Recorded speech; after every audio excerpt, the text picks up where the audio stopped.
The morning sun cast long shadows across the marble steps of the Blackwood estate as Isabella Martinez arrived for what she did not yet know would be her final day of work. At 26, she had spent 3 years cleaning the sprawling mansion, enduring the condescending remarks of its young heir while quietly nurturing dreams that seemed impossibly far from her daily reality. Alexander Blackwood emerged from the front doors, his golden curls catching the light as he adjusted his expensive gray suit. At 28, he had never worked a day in his life, living entirely off his late father's real estate fortune while spending his time at exclusive clubs and charity galas where he was photographed for society pages. "Isabella," he called out, with his usual mixture of amusement and disdain, "I trust you will be extra careful with the crystal today.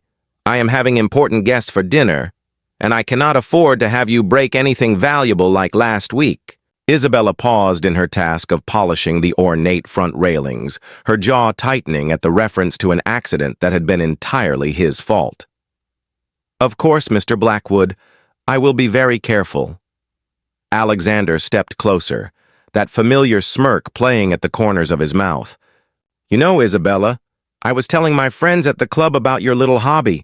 They found it quite entertaining." "My hobby?" Isabella asked, though she suspected she knew what was coming. "Your writing," Alexander said with a laugh that held no warmth. "You mentioned once that you were working on some sort of novel in your spare time. The idea of a housemaid thinking she could become a published author struck them as rather amusing." Isabella felt heat rise in her cheeks, but she kept her voice steady. "Many successful authors came from humble beginnings, Mr. Blackwood." "Oh, come now," Alexander continued, clearly enjoying himself. "Be realistic. People like you do not become famous writers. You clean houses. You serve people like me. That is the natural order of things. These fantasies about literary success are just going to lead to disappointment."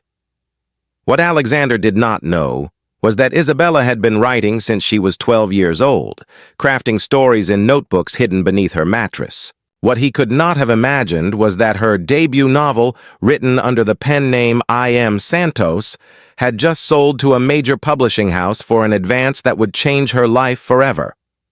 "Perhaps you are right," Isabella said quietly, returning to her work. "Perhaps I should focus on more realistic goals." 6 months later, Alexander stood at his bedroom window, watching with growing irritation as construction crews worked on the estate next door. The property had been purchased by some mysterious buyer who had paid 20% above asking price in cash.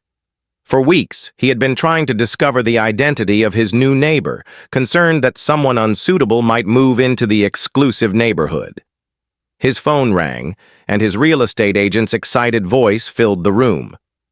"Alexander, you will not believe this, but your new neighbor is I Am Santos, the author everyone is talking about. That debut novel has been on the bestseller list for 12 weeks straight.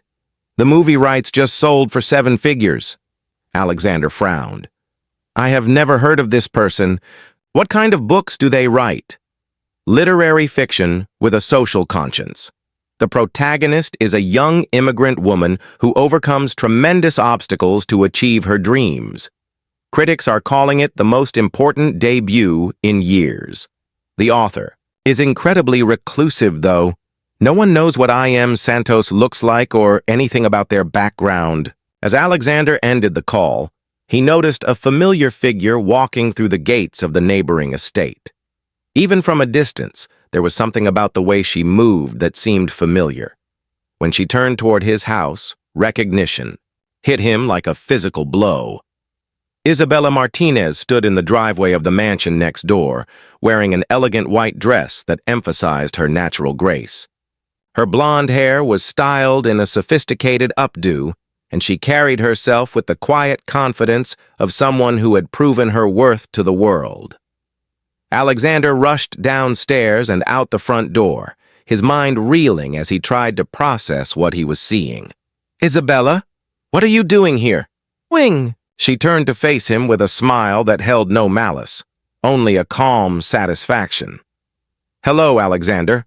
I suppose I should introduce myself properly.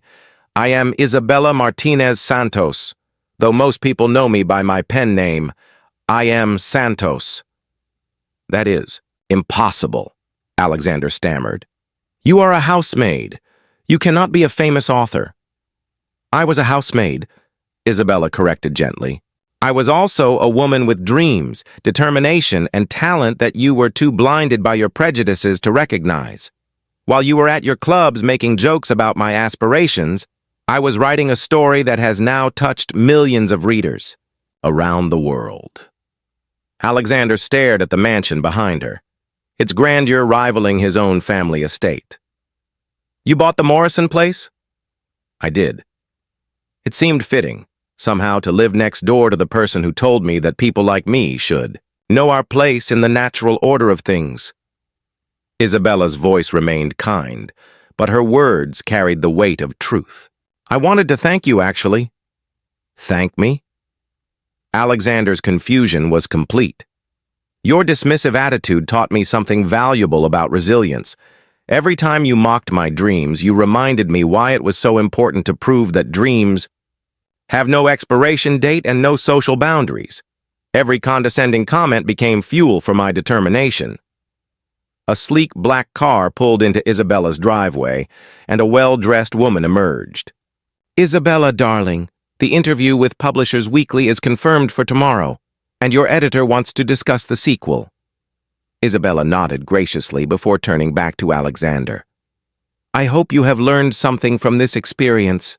Alexander, talent and ambition do not recognize social class or family wealth. The young woman who cleaned your house was always more than you chose to see. As she walked away toward her new home, Alexander stood alone on his family's grand steps, realizing that he had spent years looking down on someone who had been reaching for heights he could never achieve. His inheritance had given him comfort, but it had not given him purpose. His social status had provided him with privilege, but it had not provided him with the courage to dream beyond his circumstances. Isabella paused at her front door and turned back one final time. By the way, Alexander, I am looking for someone to help maintain the gardens at my new estate. The position pays quite well if you are interested in learning what honest work feels like. With that, she disappeared into her mansion, leaving Alexander to contemplate the profound truth that success is not inherited, dreams are not bound by circumstance, and sometimes the people we underestimate are actually the ones who will change the world.